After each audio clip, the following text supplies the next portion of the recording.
नमस्कार, मैं हूं राहुल शर्मा। आप देख रहे हैं एसपी9 न्यूज। स्वागत है आप सभी का आज की इस बड़ी खबर में। बड़ी खबर की शुरुआत हम करेंगे महाराष्ट्र से।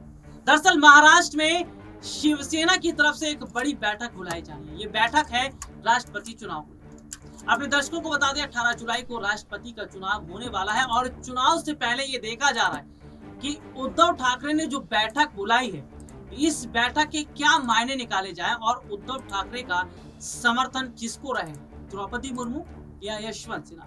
हाल फिलहाल की बात करें तो उद्धव ठाकरे के दिन अच्छे नहीं चल रहे हैं। जी हाँ, महाराष्ट्र में सत्ता चली गई, सीएम कुर्सी चली गई और इतना ही नहीं, ये भी देखने को मिला कि हाल ही में जो चुनाव थाने में हुए थे उसमें भी जिस तरह से उनके कई करीबियों ने शिंदे का दामन थामा, उसके बाद से मुश्किलें और बढ़ रही। मुश्किलें तो और इसलिए भी बढ़ रही हैं क्योंकि शिवसेना को लेकर दावा ठोक दिया एकनाथ शिंदे ने। उनका कहना है कि शिवसेना के असली जो संभालने वाले हैं वो हैं। उन्होंने कहा कि उनके हाथ में शिवसेना की कमान आनी चाहिए। हालांकि सियासी लड़ाई जारी है और देखना होगा कि सियासी लड़ाई में जीत किसकी होगी। लेकिन सीधे सीधे तौर पर यह जरूर माना जा रहा है कि अगर उद्धव ठाकरे यशवंत सिन्हा का समर्थन करते तो ऐसे में बीजेपी का बड़ा शिकंजा कसा जाएगा।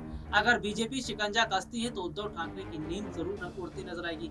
लेकिन अगर ये भी देखा जाए कि वो द्रौपदी मुर्मू का समर्थन करते हैं तो शायद उनकी मुश्किलें कम हो जाए। दरअसल इस वक्त एनडीए ये बात जानती है कि विपक्ष का बड़ा समर्थन देखने को मिल रहा है। विपक्ष लगातार यशवंत सिन्हा के साथ खड़ा है।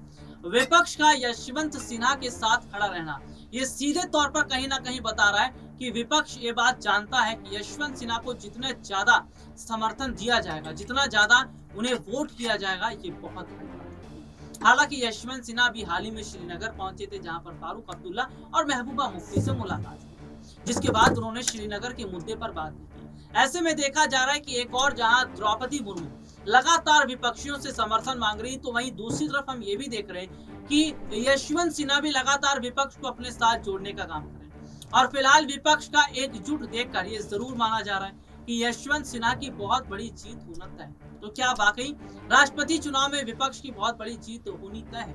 और अगर राष्ट्रपति चुनाव में विपक्ष की जीत होगी तो क्या इसका मतलब ये है कि विपक्ष इस बार भारी पड़ रहा है?